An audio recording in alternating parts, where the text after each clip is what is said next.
Bonjour à tous et à toutes. Aujourd'hui, on va traiter de la nuit noire de l'âme, que certains appelleront aussi une dépression nerveuse. Euh, donc cette vidéo va s'adresser beaucoup aux flammes jumelles parce que le terme nuit noire de l'âme va leur parler, mais aussi à tout le monde parce que certaines choses que je vais vous donner dedans vous parleront aussi des phases de la dépression. Alors, ce qu'on va faire, c'est que déjà, je vais dire bienvenue à tous les gens, tous les nouveaux abonnés qui sont de plus en plus nombreux. Et je vous en remercie. Tous les anciens aussi qui sont déjà là et qui sont encore là et qui restent, qui m'accompagnent. J'espère que vous prenez plaisir à écouter les vidéos, même si elles sont pour certaines plus longues que d'autres. Et celle-là, on va voir combien de temps elle va durer. J'ai noté quelques petites choses pour ne pas oublier. Alors, tout d'abord, pour commencer, je vais juste vous dire que ce que je vais évoquer est ma propre expérience. C'est-à-dire que bien sûr je l'ai expérimenté et moi avec le recul maintenant depuis de très très très nombreuses années. Et oui, on dirait pas, mais j'ai mis du temps à m'en sortir. Et c'est pour ça que je ne parle que de ce que j'expérimente. Donc c'est ma vérité à moi. Et encore une fois, je vous dirais de ne prendre que ce qui résonne en vous. Et je vais vous en parler avec le sourire, parce que voilà, après la nuit noire, la libération. donc la nuit noire de l'âme, c'est aussi une dépression. Pour moi, c'est une dépression aggravée. Hein. Pour moi, ouais, c'est comme ça que je l'ai expérimenté. C'est un long, comme si vous aviez une longue traversée du désert et que vous aviez du mal à vous en sortir. Et on peut assimiler ça à si on est dans une pièce toute noire. Je vous laisse imaginer, voilà, on est dans une pièce toute noire, on ferme les yeux, on est vraiment dans le noir total, et on avance, les yeux fermés, les mains devant, à tâtons, et on est en plus dans un labyrinthe. Et on a du mal à trouver la sortie. Et là, on ouvre les yeux. Et en fait, c'est une phase où le mental est totalement présent. Le mental, l'ego, voilà, est complètement présent. Il a tout le contrôle de tout chez nous, hein, le corps, la tête, de tout, quoi, et même l'âme. C'est assez éprouvant émotionnellement. On est vraiment dans des phases, comment dire, de vraiment très grosses énergies, des très grosses énergies, mais des énergies basses. On pleure, on fait de l'asthénie, c'est-à-dire on est recroquevillé sur soi, on a besoin d'être seul. Ou alors il y en a, pour lutter contre ça, ils s'entourent de personnes, mais finalement le soir, ils se retrouvent tout seuls aussi, hein, et ils pleurent. On a énormément de pensées obsessionnelles, c'est-à-dire des pensées qui tournent en boucle. Le cœur est très lourd. Vraiment, ça fait une très grosse charge. On s'en sent perdu. Et bon, ça, c'est l'image que je vous donnais tout à l'heure. Et puis, on peut, porter un masque en société, c'est-à-dire, faire sourire, faire comme si tout allait bien, alors qu'en fait, à l'intérieur de nous, tout est vide et on se sent plus heureux. Et voilà. Et donc, c'est pas. Il faut pas juger les gens qui traversent ça. Hein, pour l'avoir traversé, et ça arrive aussi parfois quand j'ai des choses à travailler de traverser, on va dire, des mini noirs, mini nuits noires de l'âme. Ça peut arriver aussi, il y a toujours des réminiscences de choses à travailler. De toute façon, on n'arrête jamais de travailler sur soi. C'est pour ça que ceux qui prennent le pas de commencer dans du développement personnel ou d'autres choses, hein, appelez comme vous voulez, ou vous travaillez sur vous, vous faites suivre, vous faites aider par des thérapeutes, et moi je dis bravo. Et il faut pas avoir peur de ça, il faut pas avoir peur de demander de l'aide, vraiment. Et voilà, et quand ça nous arrive, sur le moment c'est difficile de le prendre comme une bénédiction, mais lorsqu'on l'a traversé, la grosse traversée du désert, et oui, on se dit que oui, c'est une bénédiction parce qu'on a vraiment eu au bout une meilleure version de nous-mêmes. Et puis après, quand on se remémore, quand il y a des fois où on a quand ça va un peu moins, ben on se dit voilà, rappelle-toi derrière ce que tu as traversé. Mais rappelle-toi. Voilà. Et pour ceux qui vont regarder la vidéo et qui sont en plein milieu de ça ou qui sont au début et qui sentent, voilà, ben je vais essayer de vous aider, de vous donner des clés, enfin voilà, de vous expliquer des choses et certains auront un déclic et certaines auront un déclic et voilà et vous penserez à vous faire aider par des gens, soit par moi, vous pouvez le demander sur lessignesdelame@gmail.com, les signes avec un S et de l'âme tout attaché, hein, c'est voilà, vous avez le lien de toute façon en dessous. Donc il y a plusieurs phases. Donc il y a une phase où on passe son temps à lutter contre soi-même. C'est comme si on avait un côté, voilà, un petit côté diable en nous et tout noir, et un petit côté ange, et que vraiment le diable il prend toute la place et que le petit ange il essaye de lutter, mais voilà, il a du mal et c'est l'ego et c'est vraiment le mental qui prend à ce moment-là toute la place. Il peut arriver aussi qu'on soit comme dans un mur, comme devant un mur invisible, et que quel que soit l'endroit où on veut y aller, on essaye de faire un pas, mais on se tape la tête contre ce mur, ou alors on n'arrive même pas à faire un pas contre ce mur, et on est complètement tétanisé, paralysé, on a le souffle coupé. Voilà, on est aussi, il y a une autre phase où on stagne, c'est-à-dire rien ne se passe. On passe son temps à réfléchir, ça tourne, et même si on essaye de penser à des choses dont on pourrait se sortir, on voit que rien ne se passe. On a des pensées obsessionnelles nuit et jour, c'est-à-dire que ça s'arrête pas, ça tourne en boucle. Donc ça peut créer des insomnies, et la journée ça peut créer des défauts d'attention puisque la nuit on n'a pas dormi. Justement dans la journée aussi on peut se mettre à dormir. Voilà, c'est un cercle vicieux quelque part. Et il peut arriver aussi qu'à un moment donné, toute notre vie on a eu peur de quelque chose et on affronte à ce moment-là cette peur. Par exemple, moi, ma plus grosse peur toute ma vie a été, parce qu'elle ne l'est plus, de manquer de tout. Donc j'avais tendance à aller faire toujours des courses, à aller faire tout le temps au moment où j'avais, hein, à remplir, à accumuler. Accumulation de tout, de plein de choses.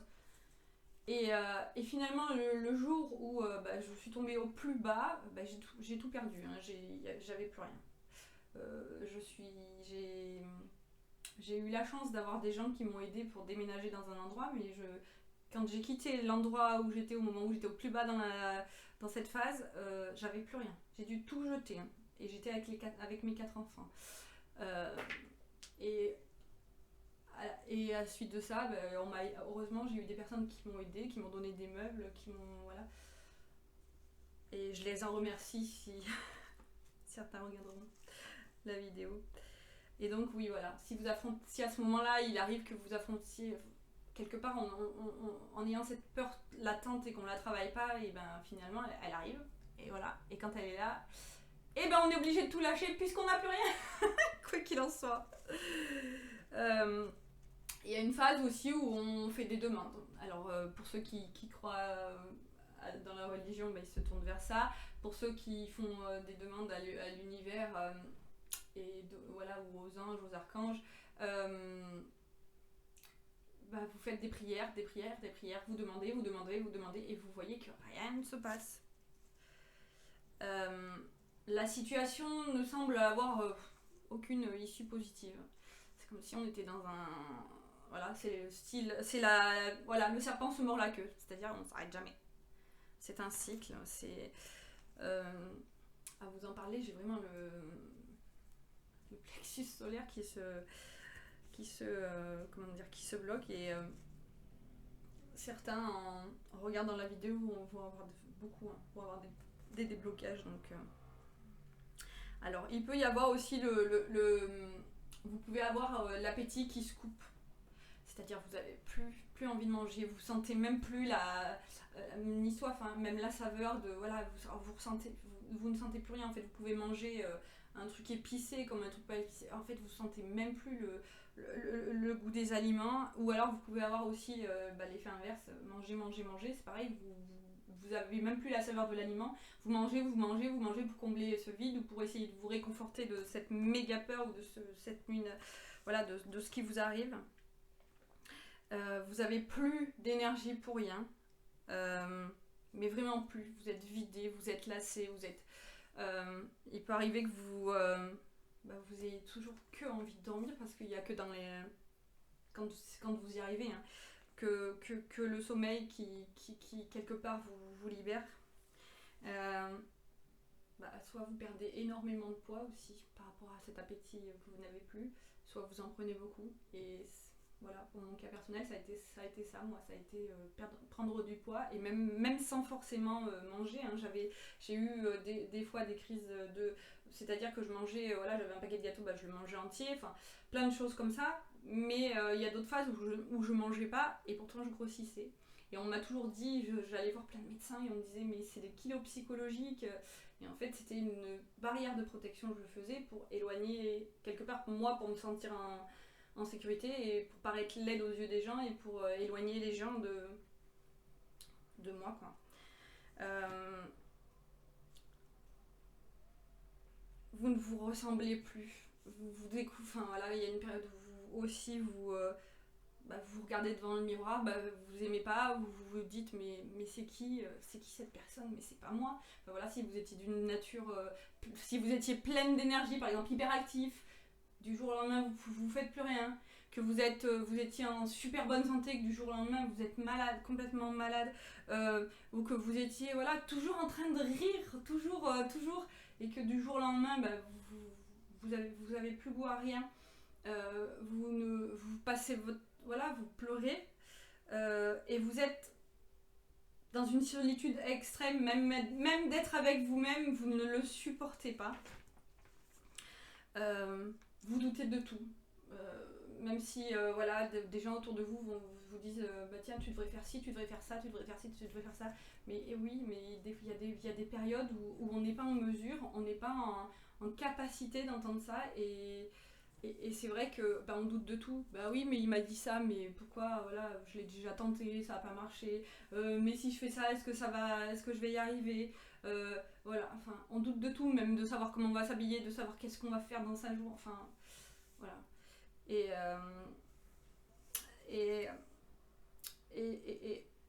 il y a un moment où quand tout nous tombe sur la tête, on finit par ne plus arriver à se mentir. Par exemple, à se regarder dans la glace et à se dire toi aujourd'hui ça va bien aller, et que malgré tout ce que vous voulez y mettre, tout le mental que vous voulez y mettre en disant oui, tu vas devant les gens, tu vas sourire et tu vas faire que tout semblant que tout va bien, non, cette fois-ci ça marche plus, parce que vous vous rendez compte que depuis des années, vous avez mis comme un masque, vous avez fait semblant que tout allait bien, alors qu'au fond de vous, vous étiez au plus profond de vous meurtri, blessé. Et là je vous en parle en tout état de cause, parce que c'est ce qui m'est arrivé. Oui, on m'a toujours vu rire, j'ai eu des phases où je pleurais, mais j'essayais toujours de me cacher pour pleurer. Et oui, j'étais toujours à essayer d'aider les gens, à essayer d'aider les autres tout autour de moi, et je m'aidais pas moi. Et jusqu'au jour où oui, je suis tombée malade, et là j'ai fini par comprendre. Et il y a une phase où aussi fuir devient un besoin. Fuir. Et quand je dis fuir, c'est fuir tout. Fuir des situations où par exemple on est dans un endroit, on a envie de partir. On est dans un travail, on a envie de partir. Mais vraiment pour fuir des situations, pour pas les affronter. C'est pas question c'est pas de dire c'est une nouvelle étape, c'est un projet que j'ai de faire ça. C'est-à-dire vous avez envie de déménager pour des belles raisons, c'est bien. Mais si c'est pour fuir des situations, quelque part le cycle recommencera. Et surtout, la plus grande chose qu'il faut, vous le prenez pas, la plus grande chose en nous qu'il faut, dont on est amené à prendre conscience, c'est qu'il faut arrêter de se fuir. Il faut le conscientiser, hein. Je vous dis ça, peut-être que vous aurez du mal à l'accepter sur le moment, mais vous verrez qu'après, dans votre phase de développement à vous et dans votre phase de guérison à vous, par vous-même, par vos propres outils, vous allez arriver à cet état-là. Et oui, parce que je dis vous allez arriver à cet état-là. Vous vous rendrez compte que on dit aide-toi et le ciel t'aidera. À partir du moment où c'est comme on est dans le miroir, on se voit soi, on regarde à l'intérieur de soi et on se dit waouh, il y a ça qui va pas chez moi, il y a ça qui va pas, mais pas pour se dénigrer. On essaye plutôt de se dire waouh, il y a ça qui va pas chez moi, mais pourquoi? Par exemple, j'ai beaucoup de kilos, mais pourquoi est-ce que j'ai eu besoin de mettre toute cette enveloppe autour de moi pour me couper des gens, alors qu'au fond de moi je sais que j'aime aller vers les gens, je sais que j'aime partager. Pourquoi est-ce que j'ai eu besoin de ça? Il y a plein de choses, vous le rapportez à votre cas personnel, mais en fait on tourne le miroir et on regarde à l'intérieur de soi. Et là je vais faire une petite aparté pour les flammes jumelles. C'est là aussi qu'il faut cesser de regarder ce que fait son jumeau, ce que fait sa jumelle, et de se dire je m'occupe de moi, et sur mon chemin, je m'occupe de moi sur mon chemin, je marche sur mon chemin, mon jumeau, ma jumelle marche sur son chemin, et s'il est temps, si la vie le décide et si on a assez travaillé l'un et l'autre, oui, on sera en mesure de se réunir. C'est magnifique comme sensation. Il y a un moment où il faut dire stop à tout ça. Il y a un moment où ça va être dur ce que je vais vous dire, mais même moi je l'ai vécu. Il faut arrêter de se comporter comme une victime. C'est-à-dire, il faut arrêter de se dire s'il m'arrive ça, c'est à cause de ça à l'extérieur. S'il m'arrive ça, c'est à cause de ça à l'extérieur. C'est à cause d'un tel, c'est à cause de ci, c'est à cause de cette situation, de ci, de ça, de ci, de ça. Non, stop. Stop, stop, stop. À un moment donné, il faut reprendre son plein pouvoir, c'est-à-dire se dire oui. À l'intérieur de moi, il y a plein de choses qui sont dérangées, plein de choses qui vont pas, plein de choses. Mais il y a aussi une belle lumière, il y a aussi une belle femme, il y a plein de choses. Enfin voilà, je parle pour moi.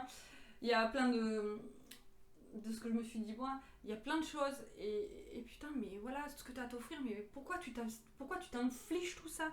Pourquoi est-ce que tout ça t'arrive à toi? Et ben maintenant tu vas dire merde à tout ça, et tu vas avoir envie de t'en sortir. Et après avoir écouté un tel, tu te dis, peut-être que je devrais essayer ça. Par exemple, ça peut être d'écouter des vidéos de méditation sur YouTube, de suivre une personne que vous trouvez inspirante, sans pour autant en faire une idole, mais toujours voilà, vous pouvez prendre des choses, mais vous adaptez à votre sauce à vous. C'est comme une recette de cuisine. Voilà, il y en a qui suivent au pied de la lettre la recette de cuisine, et des fois ça a un goût fade. Et ben non, vous adaptez, vous rajoutez ce que vous ressentez là, du cœur, pas de la tête, du cœur et de l'âme. Et vous adaptez. Et à ce moment-là, vous demandez de l'aide. Vous pouvez vous faire aider par des thérapeutes. Si vous n'avez pas envie de les voir en physique, vous pouvez avoir maintenant avec le Covid, voilà, on a la chance de pouvoir avoir des choses en visio.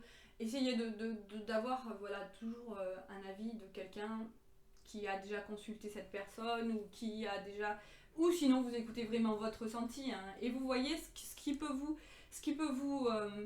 aller à vous. Allez faire des soins énergétiques, de l'acupuncture, de la réflexologie, des massages. Vous pouvez faire plein de choses à partir du moment où vous commencez à faire la démarche de prendre du temps pour vous, de prendre soin de vous. Vous allez voir que vous enclenchez un processus. Vous pouvez commencer par exemple par aller chez le coiffeur, changer de coupe. Vous pouvez commencer par exemple à aller marcher, même si le premier jour vous marchez 100 mètres, vous allez en dehors de chez vous, vous allez voir autour de chez vous ce qui se passe. 100 mètres, et puis chaque jour vous rajoutez 10% de la distance que vous avez parcourue. Et oui, parce qu'il n'y a pas besoin de... Un truc, je vais vous dire, l'année dernière, voilà, j'ai travaillé beaucoup sur moi bien avant, mais l'année dernière, le confinement a eu un méga déclic chez moi. Et la rencontre avec ma flamme jumelle d'ailleurs, la reconnexion avec ma flamme jumelle. J'ai perdu 19 kilos l'année dernière. Et je n'ai fait que marcher, parce que ma santé fait que... Enfin voilà, tout mon parcours de santé fait que je peux nager ou marcher, que ce soit de la marche rapide ou de la marche normale. Voilà, 19 kilos en marchant. Et j'ai commencé par faire 100 mètres. Et le lendemain un peu plus, et le lendemain un peu plus. Et les jours où j'étais fatiguée, je sentais que mon corps ne pouvait pas, je faisais pas. Et rien que la démarche, voilà, d'aller dehors, de sortir de sa routine, toujours de... Parce que oui, dans chez soi, enfermé, on est bien, on se crée un espèce de cocon, on a l'impression d'être bien, mais allez voir ailleurs ce qui se passe, allez voir dehors ce qui se passe. Qu'il pleuve, qu'il neige, qu'il vente, qu'il fasse beau. Allez à l'extérieur. Et essayez de trouver un point d'eau. C'est le ballon sur lequel je suis assise qui me pète. Essayez de trouver un point d'eau, aller en nature, câliner les arbres, mais des trucs complètement fous. Regardez les oiseaux qui volent, regardez, voilà, mais il y a tellement de choses à faire pour ceux qui aiment jardiner, jardiner, écouter une musique que vous avez aimée, qui vous a apporté des sensations magnifiques, un livre dont vous vous rappelez ou même, voilà, qui vous avait apporté des belles choses. Regardez des photos, pareil, qui vous regardent, je vais y arriver, qui vous rappellent de bons souvenirs. Il y a plein de choses à faire. Et c'est pas des choses où il faut payer forcément. Voilà, parce que oui, on passe pas tous par des phases où on a... voilà, moi j'ai eu des phases où j'ai tout perdu et oui, on n'a rien. Et marcher c'est gratuit. Aller dehors c'est gratuit. Regarder un oiseau voler c'est gratuit. Pour moi j'habite pas loin de la mer. Aller à la plage, pour moi, c'est gratuit. Pour ceux qui habitent à côté d'une rivière, d'un lac, dans la montagne, dans la forêt, enfin voilà. Il y a toujours un endroit où où ça peut nous créer une espèce d'oasis. C'est un endroit voilà, où on reprend de l'air et où on respire et on oublie ses pensées obsessionnelles et on pense à autre chose.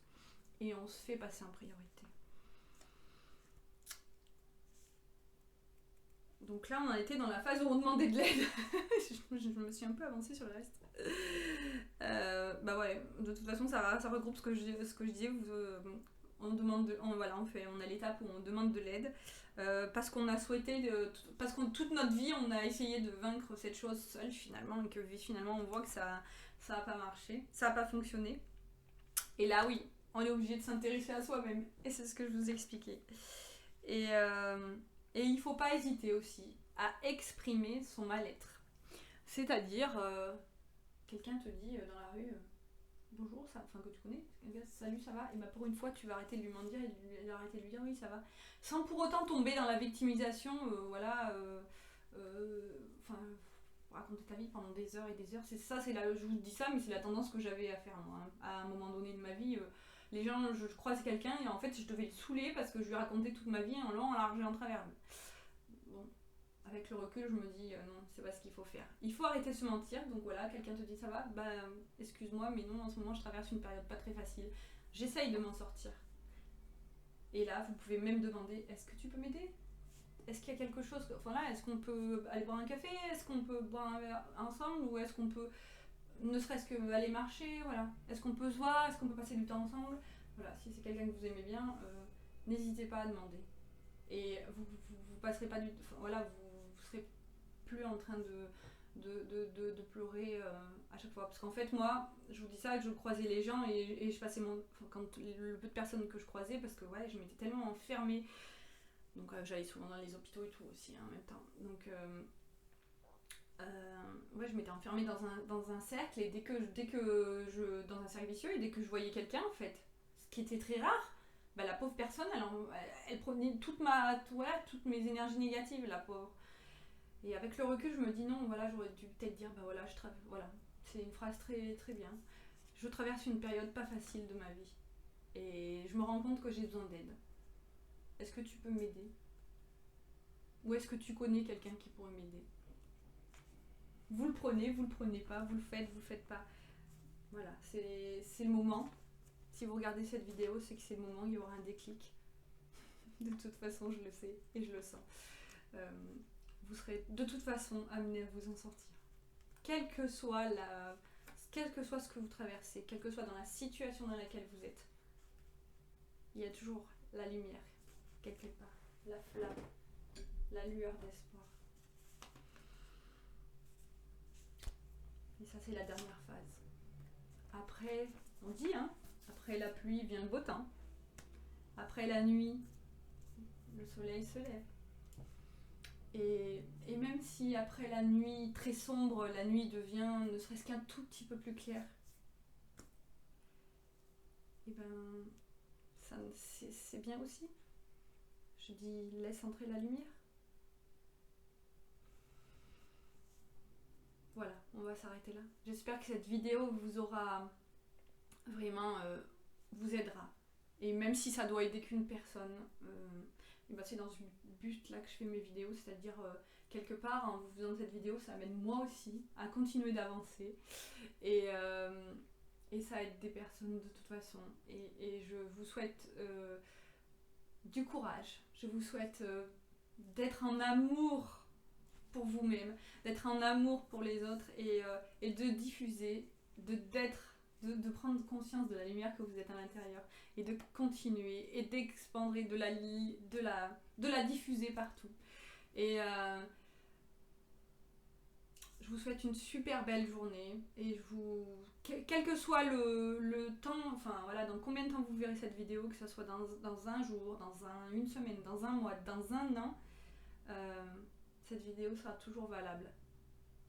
Voilà. Que ce soit des nuits noires, une grosse nuit noire de l'âme que vous traversez, ou que ce soit une petite phase de dépression passagère. Je vous embrasse très fort et je vous dis de toute façon à très vite. Et n'oubliez pas, dessous vous avez les liens de la vidéo si vous voulez faire des demandes. Et si vous avez besoin d'aide, il n'y a pas de souci. Il n'y a pas de souci. Il n'y a que des solutions. Je vous souhaite une hyper, supra, méga belle journée, semaine, année, tout. À bientôt.